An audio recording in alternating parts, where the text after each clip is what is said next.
Pumunta ka muna, tapos Punta muna ako. Sabi mo, invited ka, ma'am, doon? Hindi kami invited, pero baka yung majority yon. Oo, tapos? Ano hindi mo lang kami invite? Impeachment ba yun? Pero kung Ma'am, paano mo nalaman na merong caucus kung hindi po kayo invited? Na dinig-dinig lang namin. Puntahan ko muna ako. paano niyo po nasabi na impeachment yun? At pirmahan mo? May nagsabing official. Official, gano'n An kalapit official sa has told you that there's a Leader signature leader? from the majority.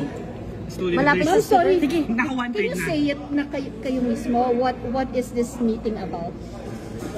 O anong narinig po ninyo? Sabihin ko na mo. Kayo po.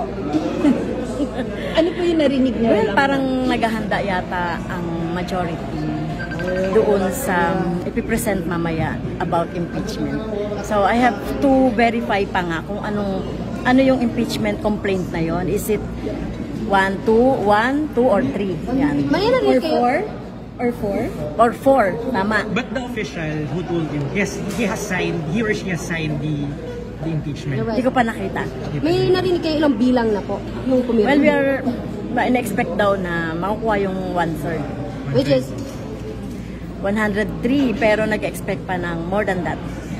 Okay. Hindi ko na muna sabihin Thank you, yung ma'am. final na thank number. you po. Sige ma'am. See you later.